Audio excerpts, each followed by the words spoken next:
نحمده ونستعينه ونستهديه ونستغفره ونعوذ بالله من شرور أنفسنا ومن سيئات أعمالنا إنه من يهديه الله فهو المهتد ومن يضلل فلا هادي له وأشهد أن لا إله إلا الله وحده لا شريك له وأشهد أن محمدا عبده ورسوله يا أيها الذين آمنوا اتقوا الله حق تقاته ولا تموتن إلا وأنتم مسلمون يا أيها الناس اتقوا ربكم الذي خلقكم من نفس واحدة وخلق منها زوجها وبث منهما رجالا كثيرا ونساء واتقوا الله الذي تساءلون به والأرحام إن الله كان عليكم رقيبا يا أيها الذين آمنوا اتقوا الله وقولوا قولا سديدا يصلح لكم أعمالكم ويغفر لكم ذنوبكم ومن يطع الله ورسوله فقد فاز فوزا عظيما أما بعد فإن أصدق الحديث كتاب الله تعالى وأحسن الهدي هدي محمد صلى الله عليه وسلم وشر الأمور محدثاتها وكل محدثة بدعة وكل بدعة ضلالة وكل ضلالة في النار وما قل وكفى خير مما كثر وألهى وإنما توعدون لآت وما أنتم بمعجزين ثم أما بعد فإن الشيطان قال لأتباعه وتلامذته إن عالما واحدا أشد علي من 1000 عابد فقالوا كيف؟ فقال هلما أعلمكم فذهب إلى عابد فقال أيستطيع ربك أن يجعل الكون كله في بيضة؟ فتفكر العابد قليلا ثم قال أظن فقال كفر صاحبه لأن هذا كفر الشك هناك كفر تكذيب وكفر استكبار وكفر جحود وكفر إعراض وكفر شك فقال كفر صاحبكم فقال هلم إلى العالم فذهب إلى العالم فقال هل يستطيع ربك أن يجعل هذا العالم في بيضة؟ قال إنما أمره إذا أراد شيئا أن يقول له كن فيكون. وجاء هذا الخبيث الشيطان إلى نبي الله عليه السلام فقال ألا تقول إن الله على كل شيء قدير؟ قال بلى. قال فترد من هذا الجبل ألق نفسك من هذا الجبل ألق نفسك من هذا الجبل فانظر هل ينجيك الله أم تموت؟ قال اذهب يا خبيث فإن الله لا يختبر فإن الله لا يختبر. من هنا نعلم أن الله عز وجل على كل شيء قدير وأن قدرته لا حدود لها وأنه لا يختبر وأنه لا يجوز أن يتعبد الإنسان الله على اختباره. ولذلك فإن الله عز وجل في آخر سورة البقرة في أواخر سورة البقرة من أول قوله تعالى يا أيها الذين آمنوا أنفقوا مما رزقناكم من قبل أن يأتي يوم لا بيع فيه ولا خلة ولا شفاعة والكافرون هم الظالمون. فبدأ الله عز وجل بالأمر بالإنفاق يا أيها الذين آمنوا أنفقوا مما رزقناكم من قبل أن يأتي يوم لا بيع فيه ولا خلة ولا شفاعة والكافرون هم الظالمون. ثم تحدث الله عز وجل عن قدرته وعن عظمته وعن صفاته، ثم تحدث بعد ذلك عن النفقة مرة أخرى وقال مثل الذين ينفقون أموالهم في سبيل الله كمثل حبة أنبتت 7 سنابل في كل سنبلة 100 حبة والله يضاعف لمن يشاء والله واسع عليم. ثم أمر الله عز وجل المؤمنين حين ينفقوا أن ينفقوا في سبيل الله وحده، ثم ضرب مثلين، مثلا للذي ينفق في سبيل الله والذي ينفق رئاء الناس، ثم ضرب مثلا أليما خطيرا، مثلا لرجل أنفق ماله ليس في سبيل الله، فماذا يكون حاله؟ حال مؤلم، حال محزن. ثم تحدث الله عز وجل عن مما ينفق الإنسان وكيف ينفق الإنسان ومن يعطي الإنسان. ثم تحدث الله عز وجل عن الربا وخطورة الربا. ثم تحدث في أطول آية عن الدين. ثم ختم الله عز وجل بقدرته فقال لله ما في السماوات وما في الأرض وإن تبدوا ما في أنفسكم أو تخفوه يحاسبكم به الله فيغفر لمن يشاء ويعذب من يشاء والله على كل شيء قدير. فالسورة في نهايتها تتحدث عن الاقتصاد الإسلامي، ما يقوم عليه الاقتصاد الإسلامي وما لا يجوز أن يقوم عليه. هذا نقوله ردا على الذين يقولون بالتدرج في تطبيق الشريعة والذين يهلفون بما لا يعرفون، فيقولون لا يمكن أن نطبق الشريعة إلا بعد أن نعطي للناس كفايتهم، والذين يتخرصون على الله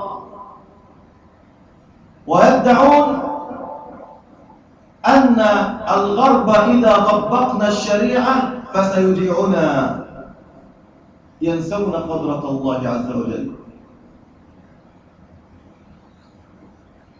إن الذين يريدون أن يطبقوا شرع الله بشرط أن يغنينا الله أو ألا يفقرنا الله، هؤلاء لا يعرفون الله وليسوا موحدين بالله، إنما يشركون مع الله إلها آخر وآلهة أخرى في الرزق والخوف والرجاء. إن تطبيق شرع الله، تطبيق شرع الله عز وجل واجب على المسلمين، سواء افتقروا سواء اغتنوا سواء أصابتهم سنة أو جدب أو فقر. إن هذا الشرع لم يقل أحد إنه لا يطبق إلا على الأغنياء، هذا الشرع لم يقل الله عز وجل إنه لا يطبق إلا على الأغنياء. وأوامر الله عز وجل حين يطبقها الإنسان لا يطبقها اختبارا لله، حين يقول الله عز وجل ولو أنهم أقاموا التوراة والإنجيل وما أنزل إليهم من ربهم لأكلوا من فوقهم ومن تحت أرجلهم، حين يقول الله عز وجل هذا فهو صادق.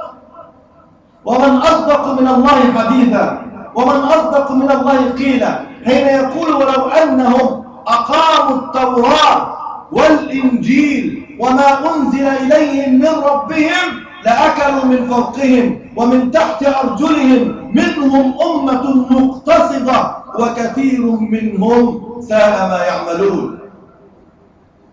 الله عز وجل حين أمر الصحابة رضوان الله عليهم قال يا أيها الذين آمنوا إنما المشركون نجس، إنما المشركون نجس فلا يقربوا المسجد الحرام بعد عامهم هذا.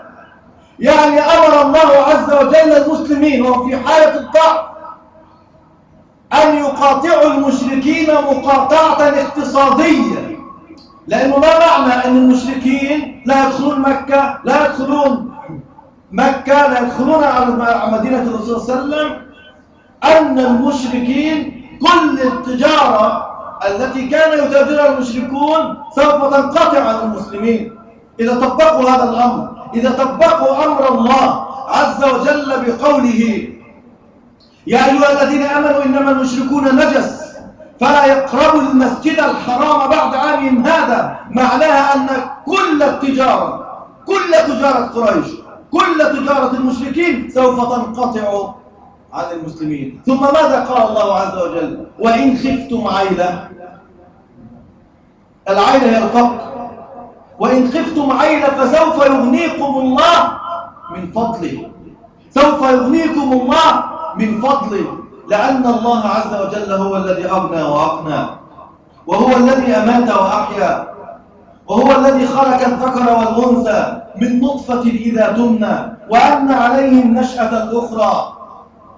الله هو الذي يغني ويقني، لا الغرب ولا أمريكا ولا الصليبيون ولا اليهود ولا غيرهم، إنما الذي يغني ويقني ويعطي ويمنع هو الله. الله فوق سبع سماوات.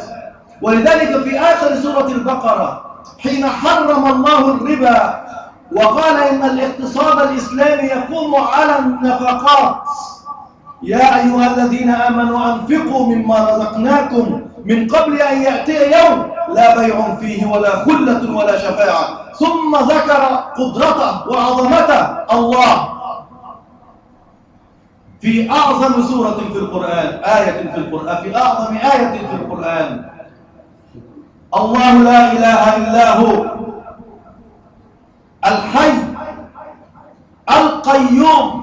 القيوم يعني الذي تقوم السماوات والأرض به، هو الغني عن كل ما في السماوات والأرض، هو الواحد الفرد الصمد الذي يقوم بذاته، أما كل ما عداه فلا يقوم إلا بالله. ولذلك قال الله عز وجل في سورة الروم ومن آياته أن تقوم السماء والأرض بأمره، يعني قيام السماوات والأرض لا تقوم إلا بالله، والبشر لا يقومون إلا بالله، والحجر لا يقوم إلا بالله.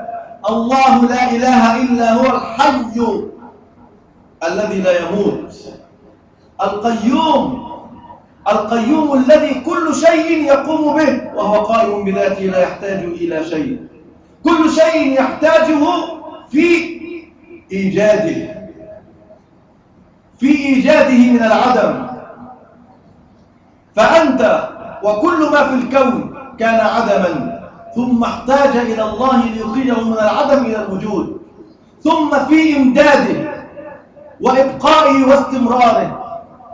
فلولا الله ما بقي أحد على وجه الأرض، لولا الله ما نظر أحد على وجه الأرض. الله لا إله إلا هو الحي القيوم لا تأخذه سنة، السنة هي الغفوة التي تأتي قبل النوم، لا تأخذه سنة ولا نوم وأن له أن ينام. قال عيسى ابن مريم عليه السلام يا رب هل تنام؟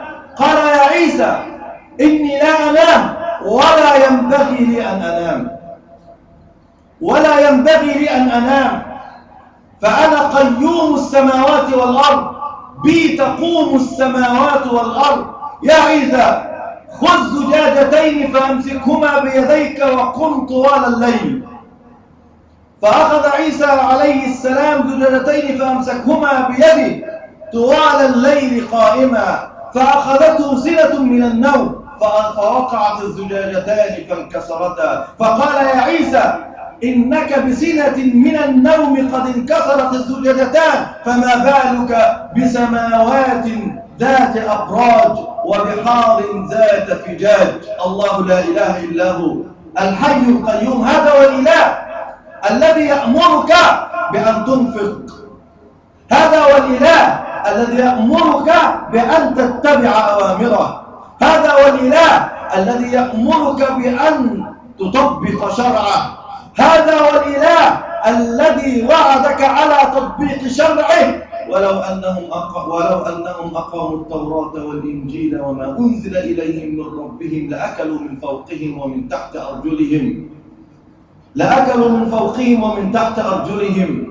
هذا هو الإله الذي قال ولو أن أهل القرى آمنوا واتقوا لفتحنا عليهم بركات من السماء والأرض ولكن كذبوا فأخذناهم بما كانوا يكسبون. الله لا إله إلا هو الحي القيوم، لا تأخذه سنة ولا نوم، له ما في السماوات وما في الأرض. من ذا الذي يشفع عنده إلا بإذنه، يعلم ما بين أيديهم وما خلفهم ولا يحيطون بشيء من علمه إلا بما شاء. وسع كرسيه السماوات والأرض، كرسيه وسع السماوات والأرض. يقول النبي صلى الله عليه وسلم والذي نفسي بيده إن الكرسي بالنسبة للعرش كحلقة ملقيت في فلاة. الكرسي بالنسبة والكرسي هو موضع قدم الرحمن في العرش. الكرسي وسع السماوات والأرض، فما بالك بالعرش، فما بالك بالله الذي فوق العرش. الله، هذا هو الله الذي لا يخشاه الناس ويخشون غيره، وتخشون الناس والله أحق أن تخشوه إن كنتم مؤمنين، إن كنتم مؤمنين. الله لا إله إلا هو الحي القيوم، لا تأخذه سنة ولا نوم، له ما في السماوات وما في الأرض. من ذا الذي يشفع عنده إلا بإذنه، يعلم ما بين أيديهم وما خلفهم ولا يحيطون بشيء من علمه إلا بما شاء. وسع كرسيه السماوات والأرض ولا يؤوده حفظهما وهو العلي العظيم. ثم قال الله عز وجل إنه لا إكراه في الدين، لا إكراه في الدين. المسلمون لا يكرهون أحدا على الدخول في دينهم، لأن هذا الإسلام لا يقبله الله إلا إذا كان برضا من القلب. الله لا إكراه في الدين قد تبين الرشد من الغي، فمن يكفر بالطاغوت ويؤمن بالله فقد استمسك بالعروة الوثقى. والطاغوت هو كل معبود من دون الله، الطاغوت هو كل من عبد من دون الله، الطاغوت هو كل مطاع في قوم من دون الله، هو كل مشرع في قوم من دون الله عز وجل. الطاغوت الذي يجب أن يكفر به كل مشرع يشرع للناس، كل معبود مطاع من دون الله عز وجل. فمن يكفر به ويؤمن بالله فقد استمسك بالعروة الوثقى، والعروة الوثقى هي لا إله إلا الله. ومن لم يكفر بالطاغوت، ومن لم يكفر بالقوانين الوضعية، ومن لم يكفر بما شرع من دون الله فلم يستمسك بلا إله إلا الله وإن كررها 100 مرة في اليوم. فمن يكفر بالطاغوت ويؤمن بالله فقد استمسك بالعروة الوثقى لا انفصام لها والله سميع عليم. الله ولي الذين آمنوا، الله ولي الذين آمنوا، فما دام الله ولي فمن تخاف وما تخاف، فمن تخاف وما تخاف. قال النبي صلى الله عليه وسلم للمشركين قل ادعوا الذين زعمتم من دون الله ثم كيدوني فلا تنظرون إن وليي الله الذي نزل الكتاب وهو يتولى الصالحين. ادعوا شركاءكم، وقال نوح اجمعوا شركاءكم وقوتكم ثم كيدوني فلا تنظرون لا تؤخرون إن ولي الله. الله ولي الذين آمنوا، الله ولي الذين آمنوا. فماذا تريد بعد أن يكون الله وليك؟ ماذا تريد وماذا تخاف؟ من خاف من الله أخاف الله منه كل شيء. من خاف من الله أخاف الله منه كل شيء. ومن لم يخف من الله أخافه الله من كل شيء. تجد خائف من كل شيء، خائف من نفسه، خائف على رزقه، خائف على أولاده، خائف على جسده، خائف من أعدائه، خائف من يهود، خائف من مشركين، خائف من الصليبيين، خائف يعيش حياته خائف لأنه لم يخف الله عز وجل، لأنه لم يتخذ الله وليا واتخذ من دون الله أولياء. الله ولي الذين آمنوا يخرجهم من الظلمات إلى النور والذين كفروا أولياءهم الطاغوت. الطاغوت والتاء هنا تاء التهويل، طغى طغيانا، طاغ طاغية، طاغوت تاء التهويل. والذين كفروا أولياءهم الطاغوت يخرجونهم من النور إلى الظلمات أولئك أصحاب النار هم فيها خالدون. ثم تحدث الله عز وجل عن قدرته على الإحياء والإماتة في 3 أمثلة. مثل الذي حاج إبراهيم في ربه، ومثل الذي مر على قرية وهي خاوية على عروشها قال أن يحيي الله هذه بعد موتها، ومثل إبراهيم إذ قال رب أرني كيف تحيي الموتى قال أولم تؤمن. ثم مرة أخرى بعد قدرة الله يأمرنا بالإنفاق، الإنفاق في سبيل الله عز وجل. هذه الأمة أيها المسلمون لا تقوم إلا بالإنفاق في سبيل الله، بإنفاق المال. ولذلك في كل الآيات الجهاد بالمال مقدم على الجهاد بالنفس.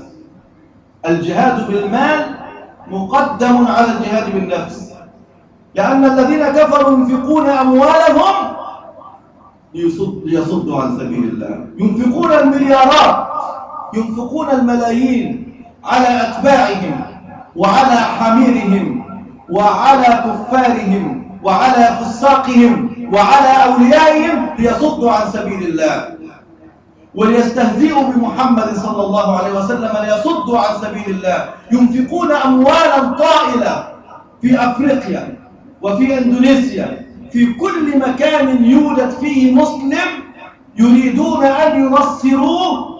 والبابا قال إنه يريد أن تكون عام 2050 أن تكون أفريقيا كلها نصارى. ينفقون أموالهم، ولذلك فإن الرسول الله صلى الله عليه وسلم يقول ما من شمس يوم تشرق إلا ملكان يناديان، يقول ملك اللهم أعط منفقا خلفا، ويقول الآخر اللهم أعط منفقا تلفا.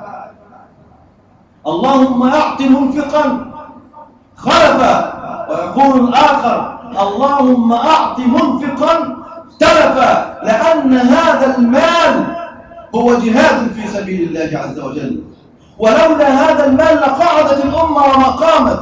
لذلك سمى الله عز وجل المال قياما، قال ولا تؤتوا السفهاء أموالكم الذي جعل الله لكم قياما. فبهذا المال قيام هذه الأمة، المال الحلال، وبالإنفاق في سبيل الله. قال النبي صلى الله عليه وسلم إن الله عز وجل يأخذ صدقة أحدكم فيربيها له ويزكيها له كما يربي أحدكم فلوة. فلوه هو الحصان الصغير، كما يربي أحدكم فلوة. الإنفاق في سبيل الله، في سبيل الله عز وجل. لولا الإنفاق في سبيل الله لما كانت هذه الأمة ولما انتصر هذا الإسلام. ولذلك حين آذى أحد أبا بكر رضي الله عنه قال الرسول صلى الله عليه وسلم ذروا لي صاحبي، ذروا لي صاحبي فقد واساني بماله. أبو بكر الصديق رضي الله عنه يقال إنه كان عنده مال وذهب يقطع بالفؤوس فأنفقه كله في سبيل الله. حين أمر النبي صلى الله عليه وسلم المسلمين بالإنفاق جاء أبو بكر رضي الله عنه بكل ماله، وقال عمر بن الخطاب رضي الله عنه اليوم أسبق أبا بكر.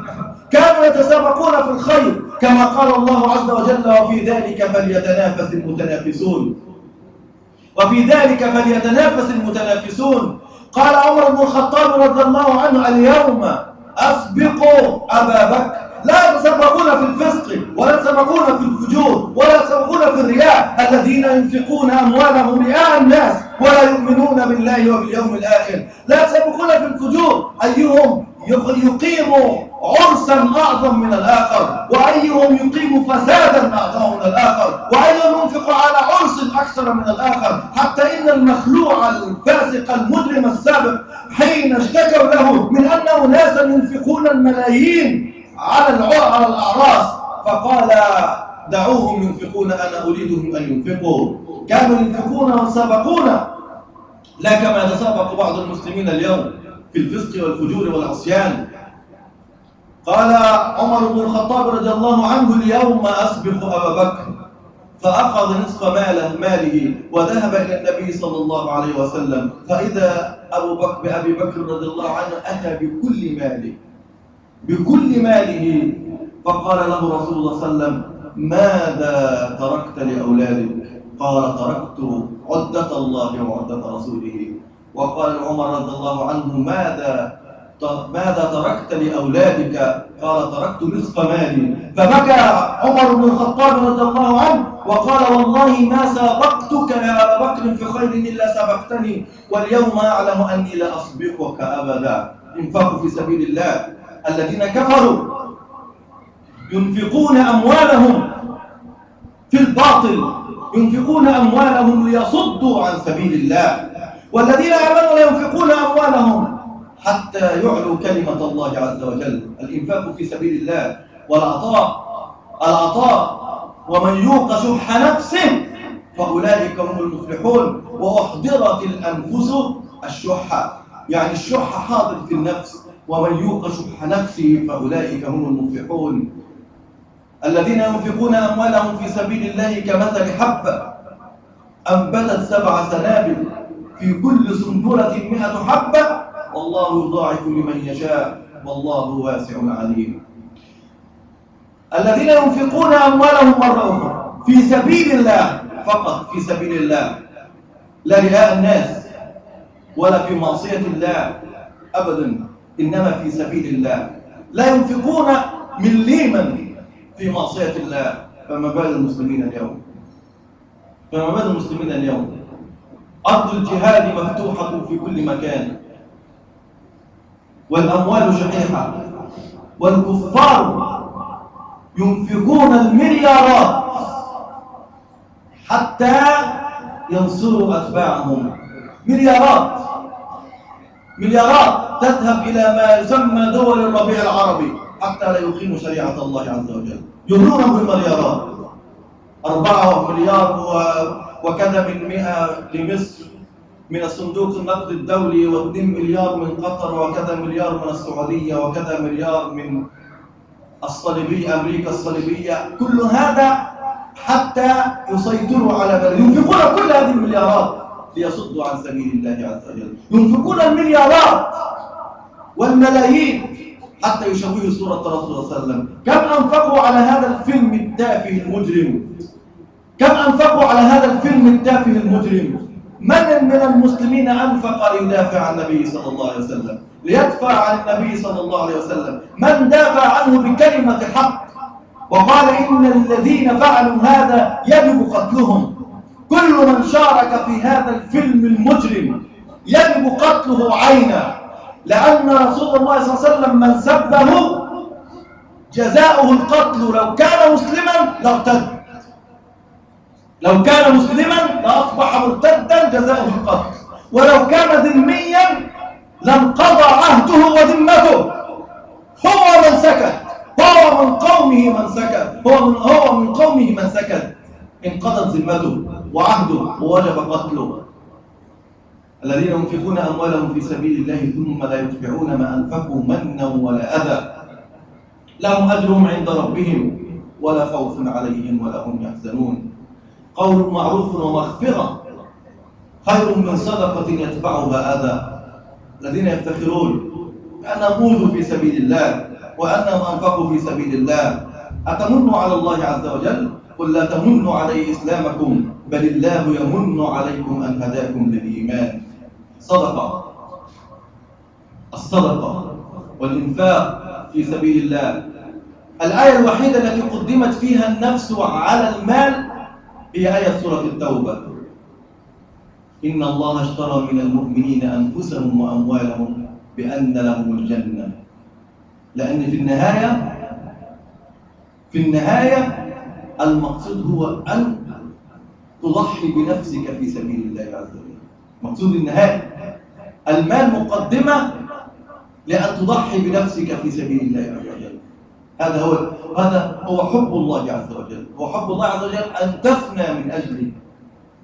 حب الله عز وجل أن لا تبقي من نفسك شيئا إلا أعطيته لله عز وجل، لك لا لله عز وجل.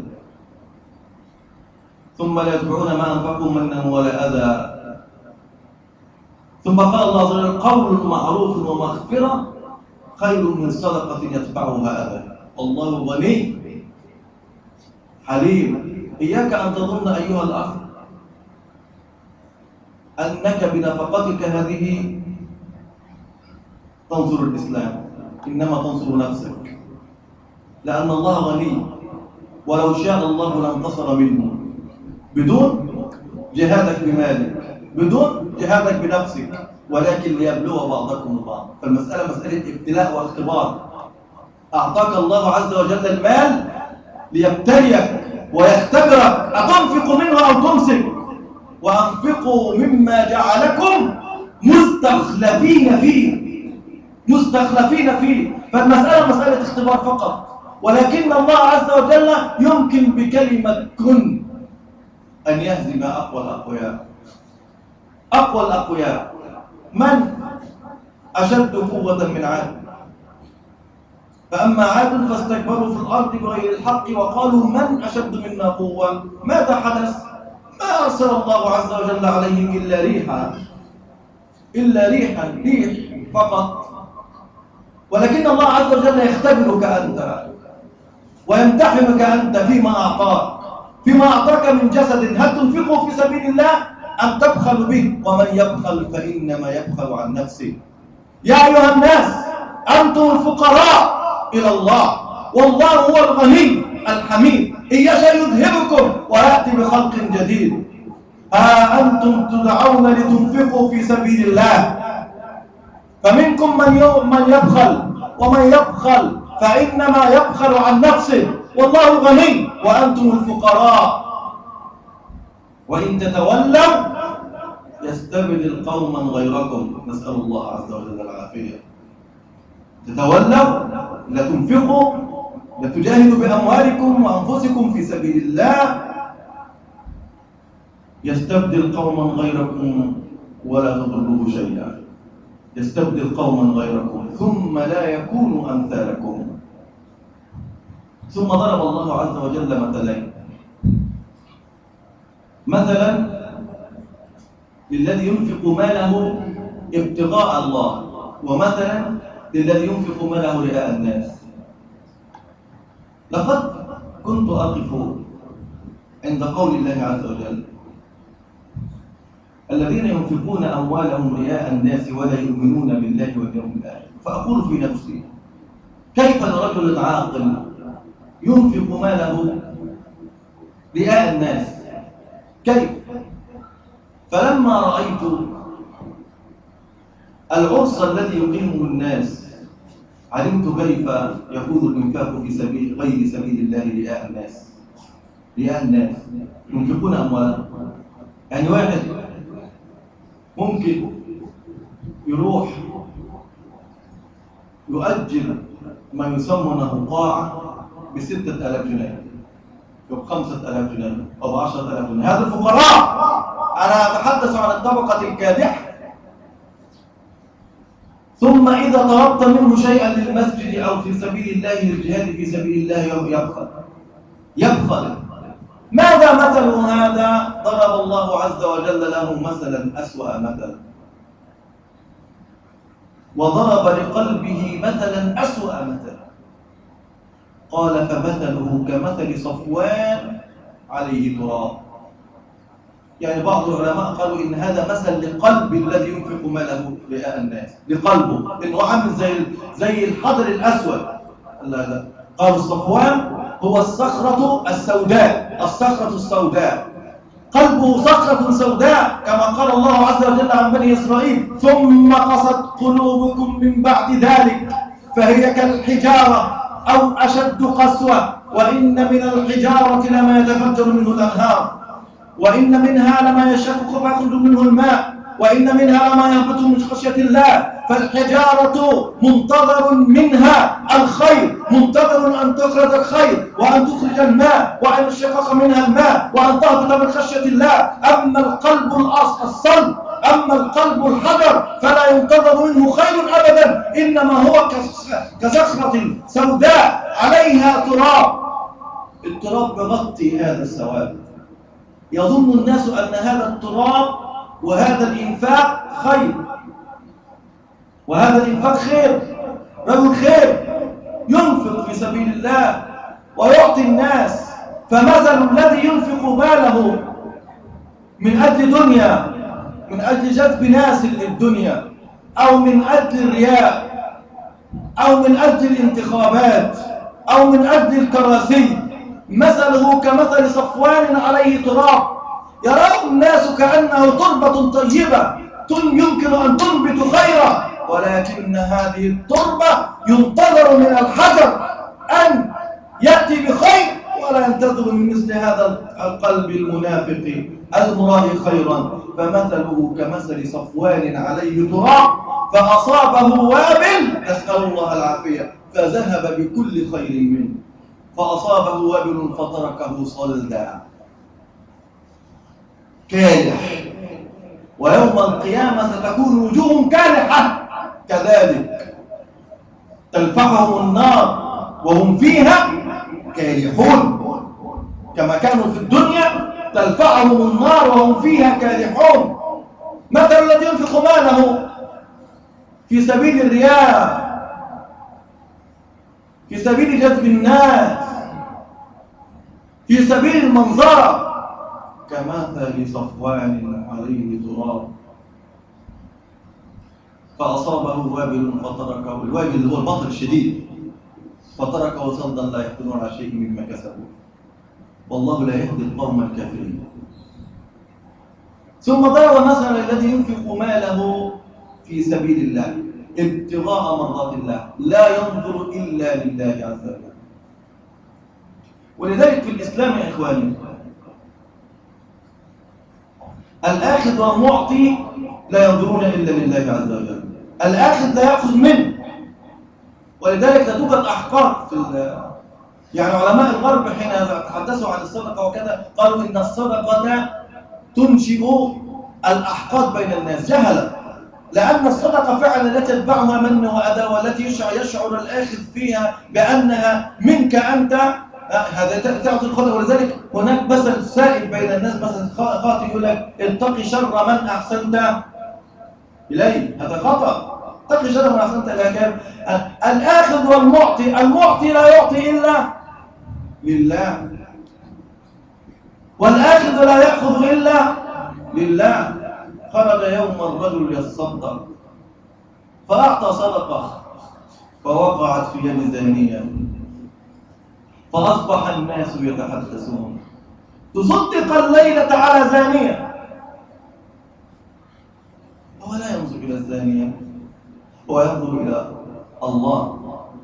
ثم خرج في اليوم التالي فأخرج صدقة فوقعت في يد سارق، فأصبح الناس يتحدثون تصدق اليوم على سارق. فقال الحمد لله، صدقة على زانية، الحمد لله صدقة على سارق. فأصبح في اليوم الثالث فتصدق فوقعت في يد غني، فأصبح الناس يتعجبون، تصدق اليوم على غني. فأوحى الله عز وجل إلى نبي من الأنبياء أن يقول له: فلعل الزانية، تصدقت على زانية، فلعل الله عز وجل يجعلها تتوب. صدقت على سارق لعل الله عز وجل يغنيه بها، وصدقت على غني لعله يعلم كيف يتصدق. وخرج يوما رجل ذات يوم يريد أن يتخذ له أخا في سبيل الله، فأخرج صدقة وضعها في الرجل، قال: خذها لا لك. فأخذها الرجل وقال: جزاكم الله خيرا. قال: لا أنت لست أخي. ثم خرج في اليوم الثاني فقال: أعطاها الرجل، قال: خذها لا لك. محدش منتبه ما معنى لا لك. هو لا ينظر إلى من أعطى، إنما ينظر إلى الله عز وجل. والآخر كذلك لا ينظر إلى من أخذ منه، إنما ينظر إلى الله عز وجل.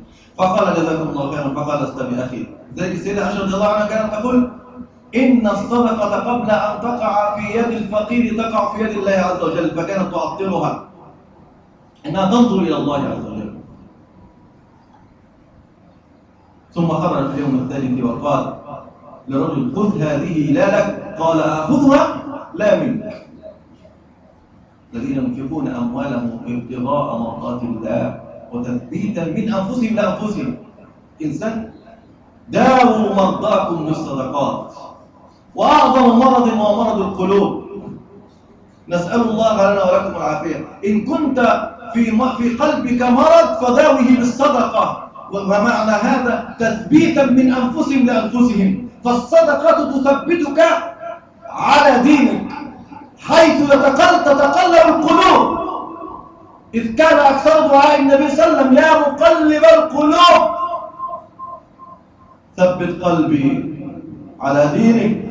والنبي صلى الله عليه وسلم يقول: سيأتي على الناس زمان يصبح الرجل مؤمنا ويمسي كافرا، ويمسي مؤمنا ويصبح كافرا يبيع دينه بعرض من الدنيا.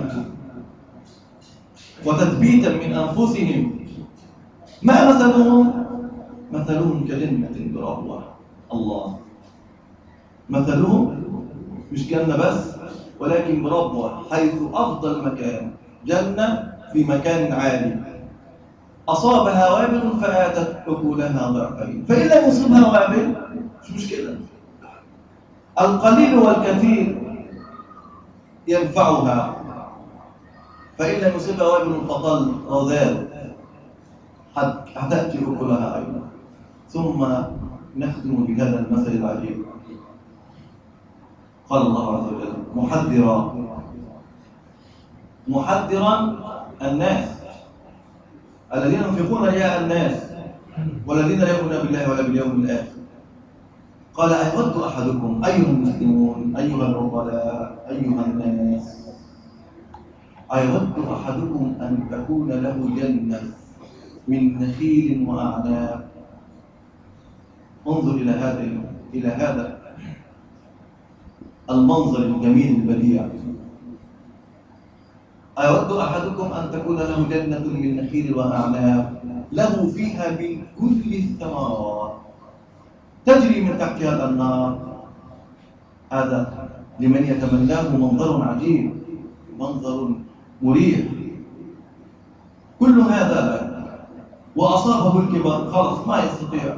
أصابه الكبر، يعني الإنسان لما يصير الكبر ما يستطيع، مش هيستطيع أن يجلس واحدة زيها تاني، ما يستطيع أن يجلس مثلها مرة أخرى، فهو في أحوج حالة إليها. يعني الإنسان لما يكبر ولا يستطيع العمل. وذلك النبي صلى الله عليه وسلم كان يقول: اللهم اجعل أوسع رزقي عند كبر سني. اللهم اجعل أوسع رزقي عند كبر سني. سن لما يكبر الإنسان خلاص ما يستطيع أن يفعل شيء، يريد من الله عز وجل الرزق. ولذلك انظر إلى هذا المثل، وأصابه الكبر ثم إنه ما عنده ذرية يستطيع الله يغرس له، وله ذرية ضعفاء ما يستطيع، لا هو يستطيع يغرس وما عنده من يغرس له. وللأسف الشديد فأصابها إعصار فيه نار. الناس ما كانوا يتصورون الإعصار فيه نار. إعصار، ريح شديدة وفيها نار، ريح وفيها نار. اليوم في أستراليا من أسبوع إلى الآن عاصفة تدل على إعجاز القرآن الكريم، عاصفة فيها نار. وأرجو من الإخوة أن يدخلوا على الشبكة العنكبوتية ويروا هذا الإعلان. عاصفة فيها نار حقا فأحرقت. من يرضى لنفسه هذا؟ فكذلك الذي ينفق ماله رئاء الناس لا يجده أحوج ما يكون إليه. وفي الآخرة يوم القيامة يوم يقول الإنسان، وتقول الإنسان المرأة الأم لابنها: يا بني كيف كنت لك؟ ألم أكن لك بك رحيما وكان سدي لك غذاء وكان حجري لك غطاء، اعطيني حسنة اعطيني حسنة. يقول: يا أمي والله إن بي مثل ما بك. يعني ممكن يوم القيامة حسنة واحدة تفرق معاك. فما بالك لو كل عملك لم تجده؟ مثل خطير، مثل عظيم.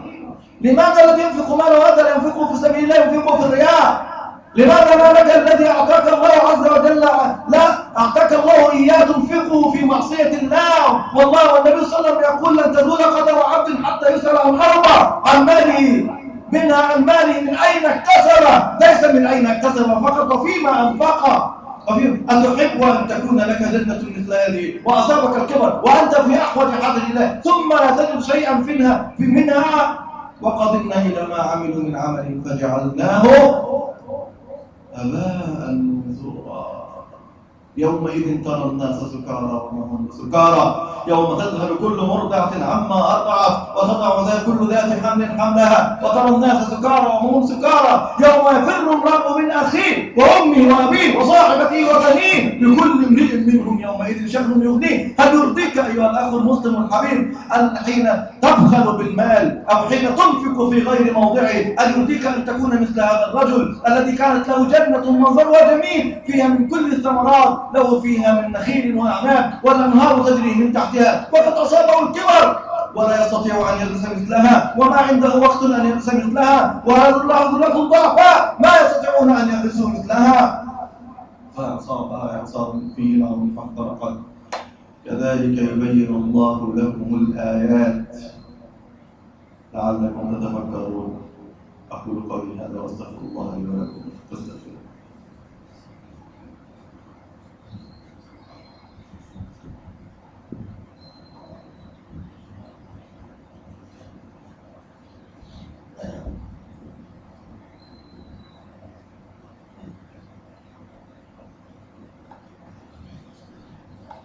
الحمد لله والصلاة والسلام على رسول الله، وأشهد أن لا إله إلا الله وحده لا شريك له، وأشهد أن محمدا عبده ورسوله، أما بعد.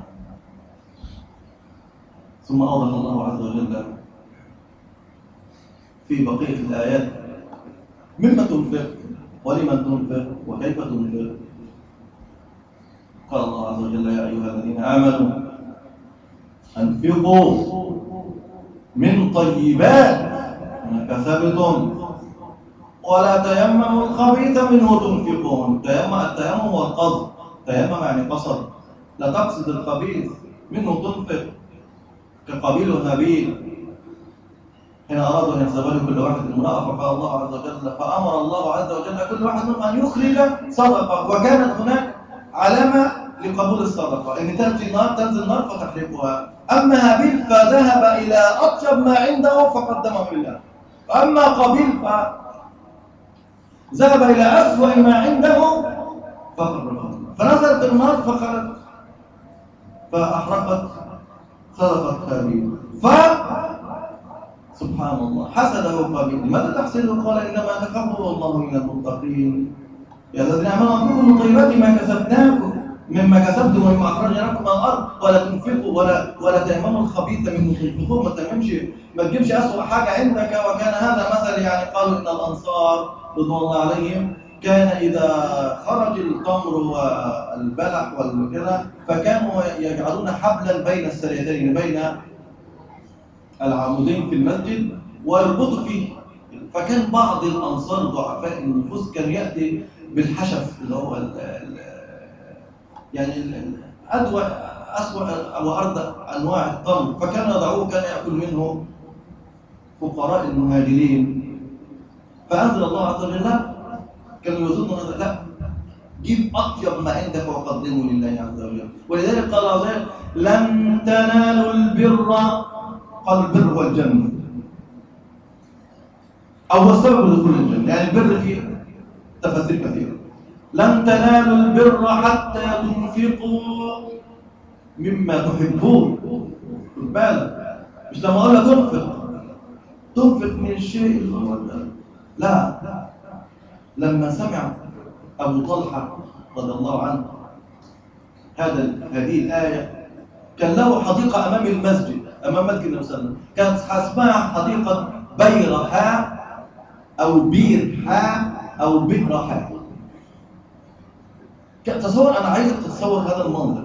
هذه الحديقة كانت في صحراء قاحلة. تصور يعني السعودية الآن دلوقتي مع كل هذا التقدم، لكن أيام النبي صلى الله عليه وسلم كانت في صحراء قاحلة، وراجل عنده حديقة وبستان كبير جدا، وبعدين حافر عامل بئر مية. كان النبي صلى الله عليه وسلم لما يكون يريد أن يستريح يدخل ويشرب من هذا الماء الطيب.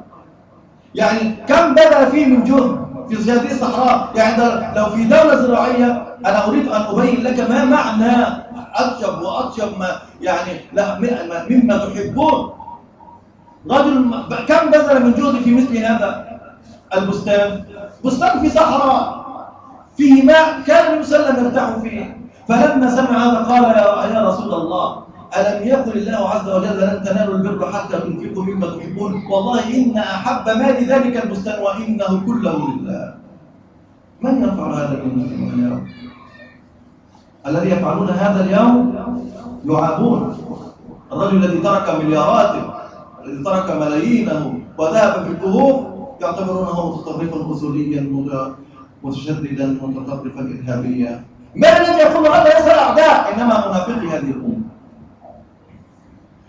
وكان عمر بن الخطاب رضي الله عنه له سهمان في خيبر، فقال صلى الله عليه وسلم ان احب مالي سهمان في خيبر فهو لله. انظر كيف حين يستمعون الذين يستمعون القول فيتبعون احسنه على طول. ده قال له يا رسول الله ما افضل مالي بستان، يا رسول الله انا افضل مالي سهمين في خيبر، يا رسول الله. جاء زيد بن حارثه رضي الله عنه وقال رسول الله ان هذا الفرس هو احب مالي الي فخذه. فالرسول عمل ايه؟ اخذوا منه واعطى ابنه، فكانه وجد في نفسه، يعني يا رسول الله لا انا مش عايزه يطلع لابني.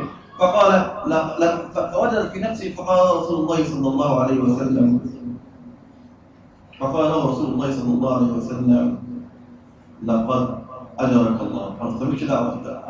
تحط فين بقى صدقة؟ تحطها في المسجد، تروح في يد زانية، تروح في يد غني، تروح في يد سارق، تروح في يد ابنك. المهم أنك أنت أخرجتها في سبيل الله.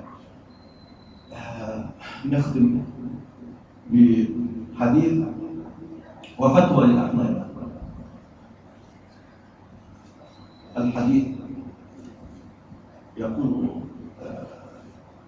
النبي صلى الله عليه وسلم بمناسبة هذه الآية: يا أيها الذين آمنوا انفقوا من طيبات ما كسبتم ومما أخرجنا لكم من الأرض ولا تيمموا الخبيث منه تنفقون ولستم بآخذيه إلا أن تغمضوا فيه. يعني لو حد أعطاكم الصدقة دي، لو حد أعطاكم المادة هتاخدوها وتعدوها تغمضوا فيه كأنك يعني ماشي مش شايف زي بعضه، ماشي. فما بالك بالله عز وجل. الحديث يقول النبي صلى الله عليه وسلم: إن الله عز وجل قد قسم بينكم أرزاقكم كما قسم الله عز وجل بينكم أعماركم، وإن الله عز وجل يعطي الدنيا لمن أحب ومن لا يحب. فمن أعطاه الله الدين ولا يعطي الدين إلا لمن يحب. فمن أعطاه الله الدين فقد أحبه. ثم قال: والذي نفسي بيده لا يسلم أحدكم حتى يسلم قلبه ولسانه، والذي نفسي بيده لا يؤمن أحدكم حتى يأمن جاره بوائقه. قالوا: ما بوائقه يا رسول الله؟ قال: الغش والظلم. ثم قال النبي صلى الله عليه وسلم: وما من عبد يكسب مالا حراما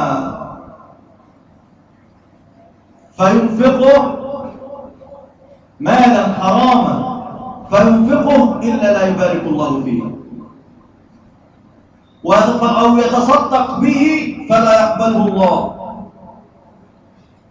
صدق به لا يقبله الله، ينفقه لا يبارك الله، يتركه لورثته إلا كان زادا له إلى النار. نسأل الله العافية. إلا كان زادا له إلى النار. هذا الحديث. أما فتوى الأحلام بالنسبة للناس اللي بيضعوا أموالهم في البنوك ثم يأتون يسألون الربا اللي يسموه الفايدة وهو ضرر، ماذا أفعل به؟ تفعل به تخرجه، ولكن ليس بنية التقرب إلى الله، ولكن بنية التطهر به.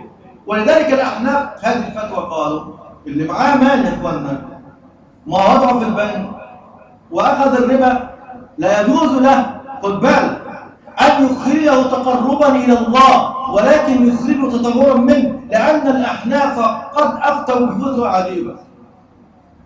قال: من أنفق مالا حراما، يبقى عارفه جاي من الحشيش وجاي من